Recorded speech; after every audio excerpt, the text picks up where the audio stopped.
Hi student, स्वागत है आपका एक बार फिर से अपने इस यूट्यूब चैनल पर। तो दोस्तों, मैं इस वीडियो में आप लोगों को बताऊंगा बिहार बोर्ड क्लास 10 से कुछ वैसे ऑब्जेक्टिव प्रश्न जो आपकी परीक्षा की दृष्टि से काफ़ी इम्पोर्टेंट है। तो दोस्तों, इस वीडियो में कुल 31 प्रश्न दिए गए हैं जो भौतिकी विज्ञान के पाठ 1 से है, जिस पाठ का नाम है प्रकाश का परावर्तन। तो दोस्तों, इस वीडियो को अंत तक अवश्य देखिए। आपसे एक रिक्वेस्ट है, यदि आप हमारे चैनल पर नए हैं तो चैनल को सब्सक्राइब कीजिए, लाइक कीजिए और हमारे वीडियो को शेयर कीजिए ताकि और भी लोगों को जानकारी मिल सके। तो चलिए शुरू करते हैं आज का अपना ये वीडियो। पहला प्रश्न है, प्रकाश की किरण गमन करती है। प्रकाश की किरण गमन करती हैं, बहुत इंपॉर्टेंट क्वेश्चन दोस्तों। ऑप्शन ए सीधी रेखा में, ऑप्शन बी टेढ़ी रेखा में, ऑप्शन सी किसी भी दिशा में, ऑप्शन डी इनमें कोई नहीं। इसका राइट आंसर होगा ऑप्शन ए सीधी रेखा में। प्रकाश जो होती है, प्रकाश की जो किरण होती है वह एक सीधी रेखा में गमन करती है अर्थात चलती है। इसका राइट आंसर ऑप्शन ए होगा। दूसरा प्रश्न है, प्रकाश का वेग न्यूनतम होता है। बहुत बढ़िया प्रश्न है दोस्तों। प्रकाश का वेग न्यूनतम होता है। ऑप्शन ए निर्वात में, ऑप्शन बी जल में, ऑप्शन सी वायु में, ऑप्शन डी कांच में। इसका राइट आंसर होगा ऑप्शन डी कांच में। प्रकाश का जो चाल होता है अर्थात उसका जो वेग होता है वह कांच में न्यूनतम होता है। तो इसका ऑप्शन डी राइट आंसर होगा। 3 नंबर प्रश्न है, मोटर गाड़ी के चालक के सामने लगा रहता है। बहुत बढ़िया प्रश्न दोस्तों।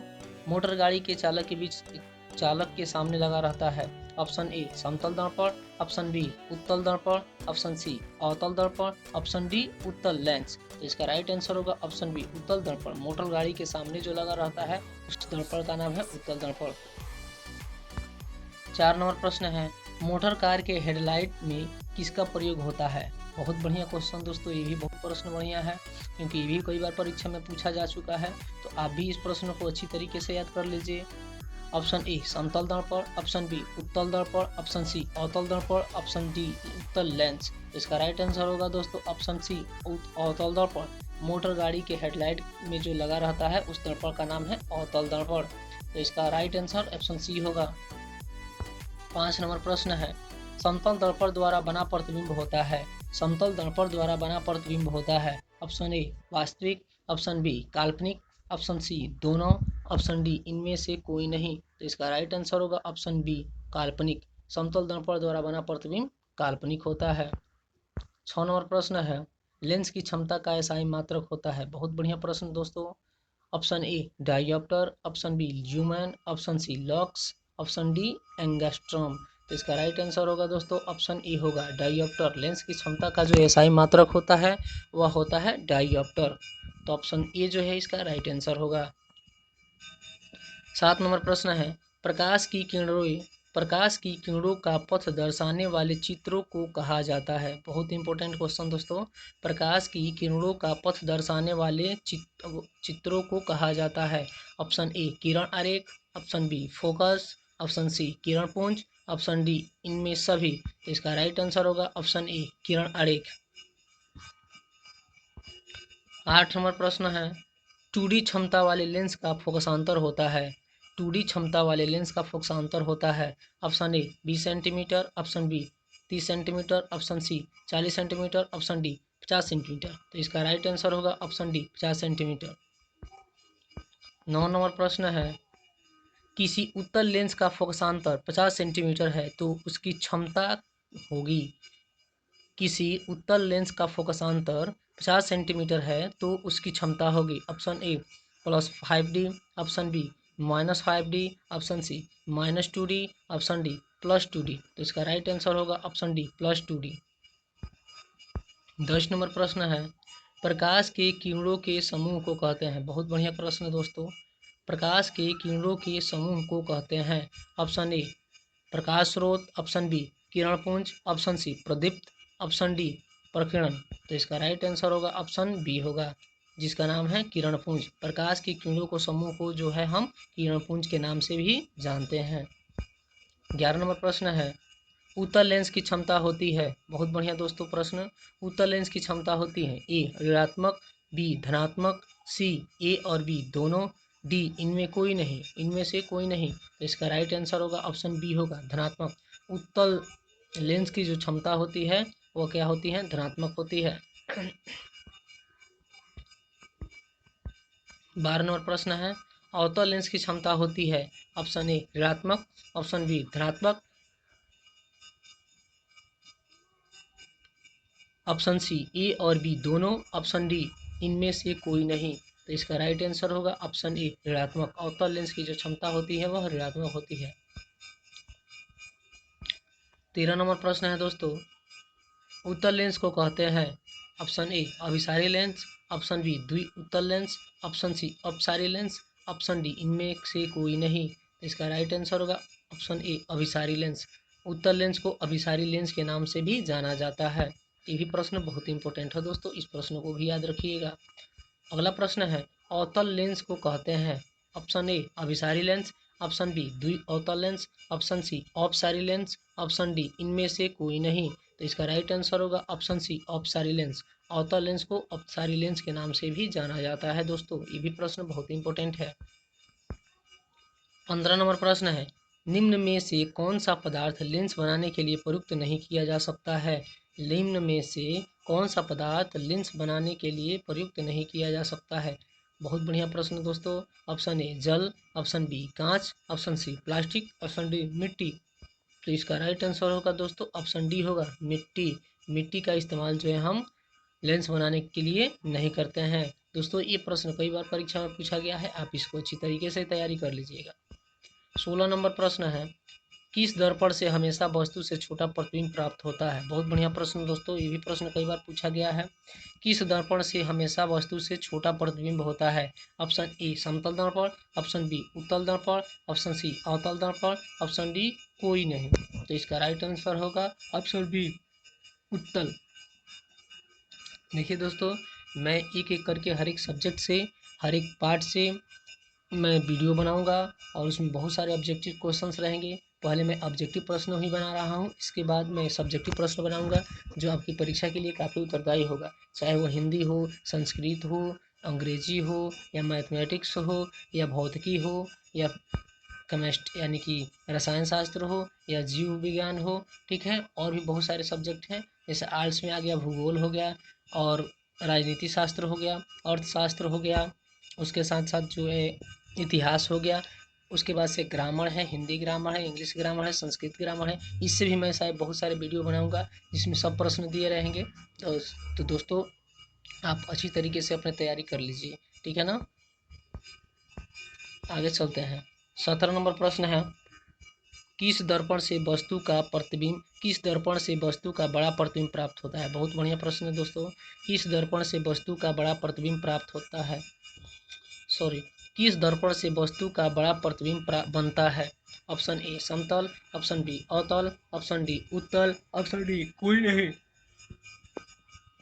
तो इसका राइट आंसर होगा दोस्तों ऑप्शन बी होगा अवतल।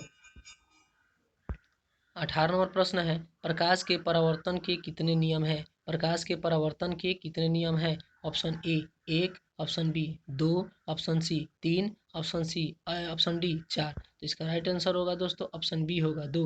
प्रकाश के परावर्तन के 2 नियम हैं। बहुत बढ़िया प्रश्न है ये दोस्तों, ये भी कई बार परीक्षा में पूछा जा चुका है।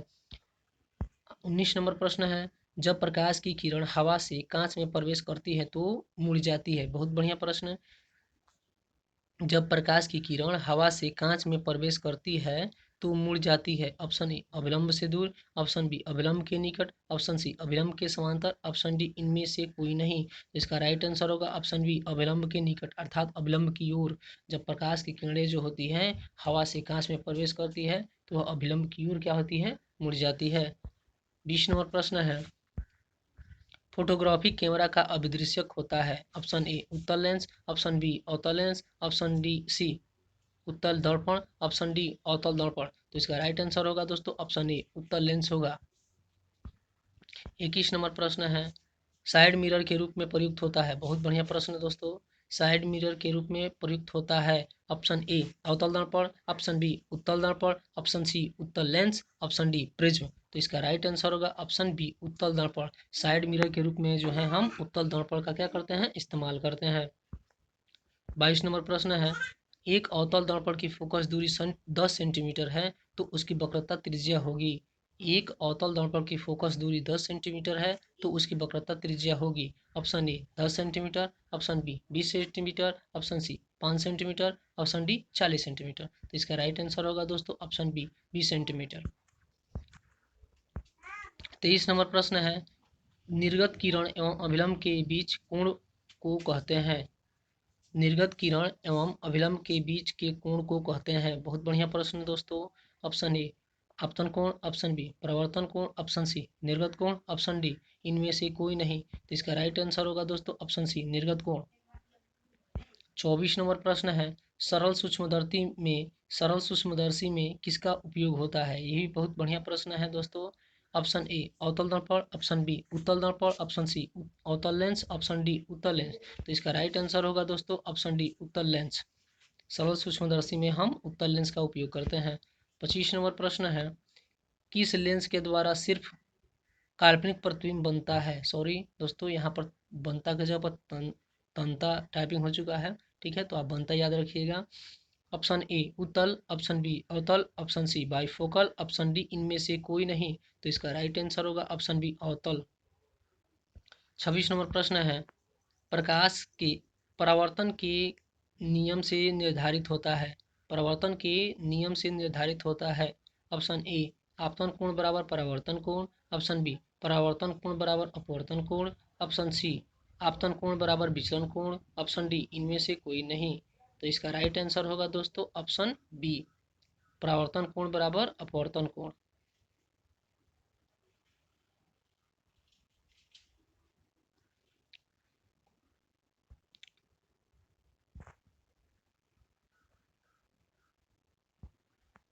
27 नंबर प्रश्न है, काल्पनिक प्रतिबिंब होता है। ऑप्शन ए सीधा, ऑप्शन बी उल्टा, ऑप्शन सी दोनों, ऑप्शन डी कोई नहीं। तो इसका राइट आंसर होगा दोस्तों ऑप्शन ए सीधा। काल्पनिक प्रतिबिंब जो होता है वह वस्तु की अपेक्षा हमेशा सीधा बनता है। तो दोस्तों ये प्रश्न काफी इंपॉर्टेंट है, आप इस प्रश्न को भी याद रखिएगा। 28 नंबर प्रश्न है, लेंस में मुख्य फोकस की संख्या कितनी होती है। लेंस में मुख्य फोकस की संख्या कितनी होती है। ये भी प्रश्न बढ़िया है दोस्तों। Option A 2, option B 1, option C 3, option D कोई नहीं। तो इसका राइट आंसर होगा ऑप्शन ए 2। लेंस में मुख्य फोकस की संख्या जो होती है वह 2 होती है। तो इसका राइट आंसर ऑप्शन ए होगा। 29 नंबर प्रश्न है दोस्तों, सर्च लाइट का परावर्तक सतह होता है। बहुत बढ़िया प्रश्न दोस्तों। सर्च लाइट का परावर्तक सतह होता है। ऑप्शन ए उत्तल, ऑप्शन बी अवतल, ऑप्शन सी समतल, ऑप्शन डी कोई नहीं। तो इसका राइट आंसर होगा ऑप्शन बी अवतल। 30 नंबर प्रश्न है, दाढ़ी बनाने में कौन सा दर्पण प्रयुक्त होता है। ये भी प्रश्न कई बार पूछा गया है दोस्तों, आप इस प्रश्न को याद रख लिए। समतल, ऑप्शन ए समतल, ऑप्शन बी उत्तल, ऑप्शन सी अवतल, ऑप्शन डी कोई नहीं। इसका राइट आंसर होगा ऑप्शन सी अवतल। दाढ़ी बनाने के लिए जो हम दर्पण का प्रयोग करते हैं उस दर्पण का नाम है अवतल दर्पण। और 31 नंबर प्रश्न है, एक उत्तल लेंस की क्षमता 1 डायोप्टर है तो उस लेंस की फोकस दूरी होगी। एक उत्तल लेंस की क्षमता 1 डायोप्टर है तो उस लेंस की फोकस दूरी होगी। Option A 10 centimetre, option B -10 centimetre, option C +100 centimetre, option D -100 centimetre. तो इसका राइट आंसर होगा ऑप्शन सी +100 सेंटीमीटर। तो दोस्तों आशा करता हूँ कि यह वीडियो आपको अच्छी लगी होगी। तो वीडियो देखने के लिए धन्यवाद।